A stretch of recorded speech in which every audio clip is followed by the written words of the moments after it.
So as I mentioned, today's reflection is in honor of Black History Month, which started a few days ago. And in 1926, Carter G. Woodson decided to institute what was then called Negro History Week, and has now extended into the month, and has now been recognized by every president since Gerald Ford. So since 1976, this has been acknowledged. And one of the reasons that Black History Month for me and for so many Black folks is so meaningful and important is that systematically our history has been erased. I can only go back in tracing my ancestors reliably up until they were required to be counted by the census just in Reconstruction after the Civil War. But it's almost impossible for me, without handing over my DNA to Lord knows who, to figure out where I've come from. And that's true for most African Americans in this country. So when we celebrate Black History Month, it is a way of acknowledging that which we do know we want to celebrate. And one of the things that I wanted to do as we reflect on what that might mean for all of us is to think about how our history can inform our futures. And in doing that, I decided to delve a bit more into what is called Afrofuturism. And the Afrofuturists, which I'll get into the definition of exactly what that is, but the Afrofuturists really look farther down the road into, the future that's way down the path. And much of that is in sci-fi, which, as anyone who knows me knows, I hate sci-fi. Does anyone here love sci-fi? Besides, like, my husband? Yeah, okay. So I was trying to come up with a good reason for why I hate sci-fi, and I think I came up with it in reflection for today. And I'm not gonna try to get you to hate sci-fi with me. I've tried long enough with my beloved, who is about as dedicated a Star Wars head as there can be. And we can debate whether or not Star Wars is sci-fi or fantasy and all that. I get that it's a thing, but anyway, I was trying to figure out why it is that I don't resonate with it, and here's what I think it is. In the depictions of the future, I pretty much cannot stand the future that they're imagining for us.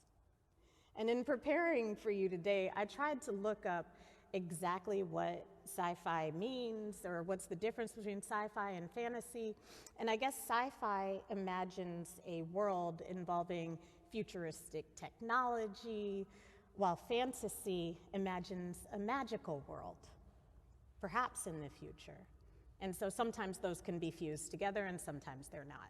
Does that sound like a fair definition or distinction? Okay, thank you. Either way, from everything that I have seen, I can't stand, I hate their future. I want nothing whatsoever to do with any future or fantasy world I have seen depicted. And given that almost everyone in my family is so dedicated to these genres, I feel like I've been fairly well exposed to what's out there, and I just don't like it. Because, I would say, I don't like what I've seen because I didn't really do my research. I've only absorbed that information without really seeking a more interesting or a more hopeful genre of future casting.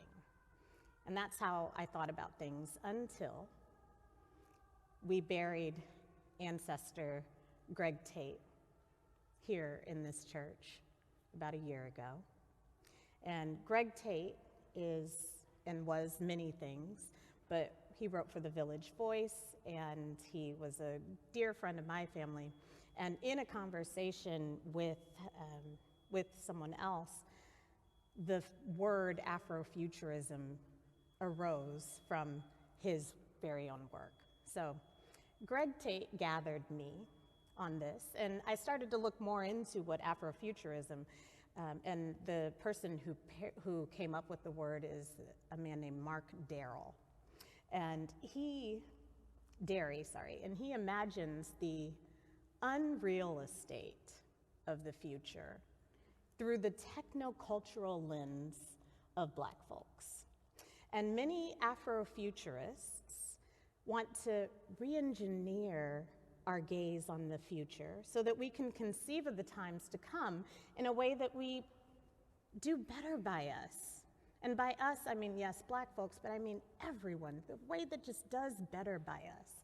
And we write the annihilation of our past with a future that's gorgeous.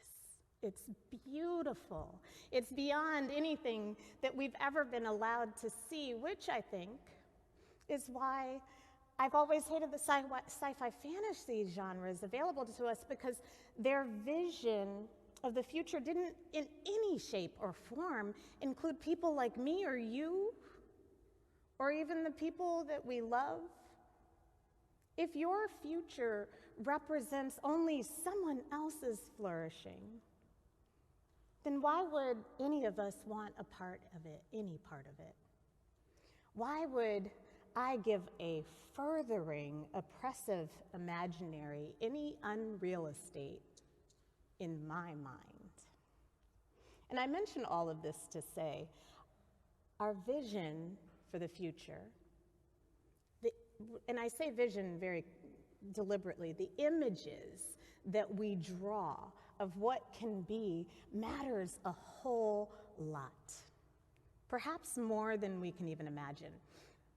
For we walk by faith, not by sight. But what we have in our sight matters. So when you look to the future, what do you see? Do you see some dystopian, apocalyptic, post-apocalyptic hellscape? A world that you would just as soon never go into?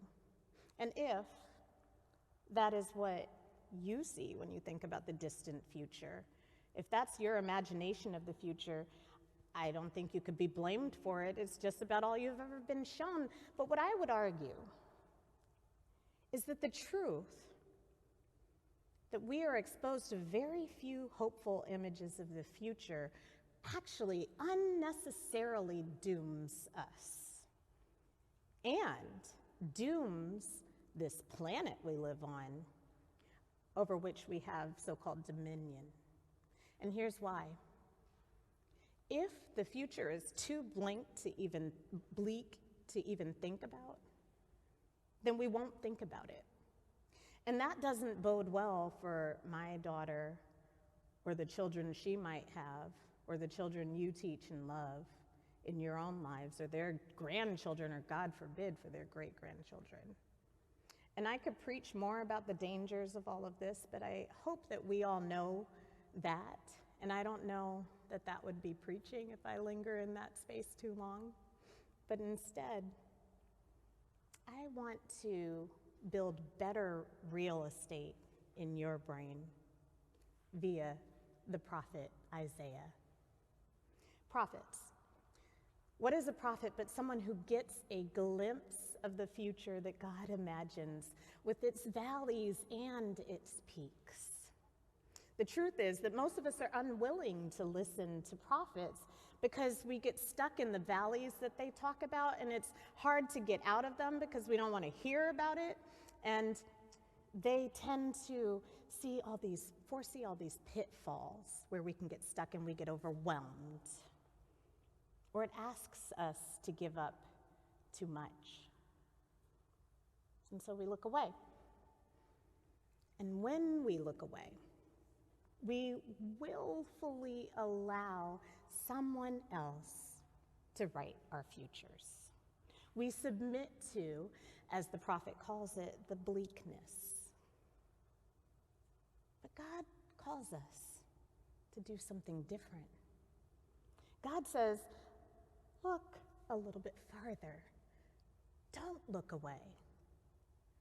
Don't let someone blind you, as the prophet says. Don't let someone blind you so that they can keep you under their thumb and under their control. Don't you dare concede the years to come. God says, didn't you know? Didn't you know that I intend better for you? Didn't you know that I love what I have made? Didn't you know that I don't just believe in justice, I am justice? Don't you know that I will make a way? That I will not leave you nor forsake you? That I am your refuge and your strength, that I am the starter and the finisher, the Alpha and the Omega, your very help in times of trial. Didn't you know that I am true to my word, that you are heirs to a promise that isn't just for some people like we seem to see it playing out right now, but for everyone?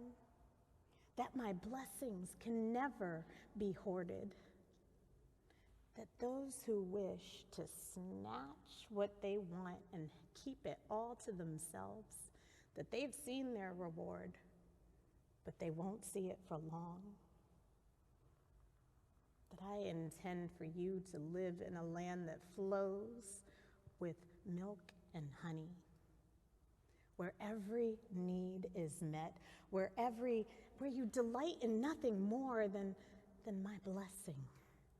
Because that is all you truly need. Where you care for what I have given you, not as toil, but as the fruits of your labor. That your place is in the garden that I have planted for you. That's what God says. Yea, there will be those who want to convince you, good people, that your future is doomed. But we walk by faith and not by sight. We walk by faith and we will be led by God on paths that are unseen so far. Walk by faith and God is going to guide us. God is going to show us a way. And God's going to make it plain. God says, walk by faith and watch what I do through you. Watch me make the rough places level ground. Walk by faith because these are the things that God will do and I won't forsake you. And when we walk by faith into our futures, we make different choices about our present. When we understand the future to be God's, we actually want to align ourselves with that future, because we want to be where God intends us to be. When we know that God prioritizes the flourishing of all, we realize that there are some changes that we need to make in order to come into that alignment with God's purpose and plan. And so, you know that I have been encouraging us to think about how God is asking us to take our next steps. And I hope that in this season of reflection, you've been seeing God calling you into the next part of your life, the next season of your life as we've reflected. And maybe you've even come up with some goals or intentions for all that. And I encourage us to do that. But today, I also want to say there's just too much at stake for us just to look right here. I want to ask each of us to be in conversation with God about what our legacy will be. As we gaze into the future, what is it that we will contribute so that it is a future of flourishing for the generations to come? What are you and I willing to sacrifice for that future? Did you know that there seems to be an aspiration worldwide, and I can understand why, where everyone would love to be able to live by Western standards of comfort? What that means is things like air conditioning and vehicles that burn emissions and all the things that we do to harm this planet. And if everyone on this planet were to live that way, the earth would wind up burning. We won't have a planet. And so if we would like to sustain this planet, we're going to have to give up some things in the West. We're going to have to distribute things differently. Did you know that there is enough food for everyone on this planet to eat? If we didn't hold it to ourselves, and we are responsible, we are not unwitting actors. We are not walking into a future that we can't make choices to make better. And so our invitation by God, and in fact, I would say our requirement, is to ask of ourselves, what will our legacy be as we gaze into that future? What will we do so that we're not leaving our children with the burden of fixing our mistakes? It's possible, but it's not just possible, it's required. So I ask us, what is our specific sacrifice and contribution we are willing to make? And are we willing to do it together? Are we willing to covenant with each other and covenant with God to care for this planet and for its future? Are we? Let's enter into a season of intention and prayer to see what God is calling us specifically to do. And then let us imagine, just imagine, a planet that is thriving and flourishing and not burning. Imagine, just imagine, if we didn't concede our futures to images of a destroyed planet, but if everyone who proclaims Christ, or the Ancient of Days, or Allah, or however you want to refer to God, if all of us were willing to gaze past those valleys and to see the peaks that God is calling us to together of a flourishing planet, what if we didn't hand off our burdens of our stubbornness and iniquity to our children? I think that is how we walk by faith and by sight, even by vision.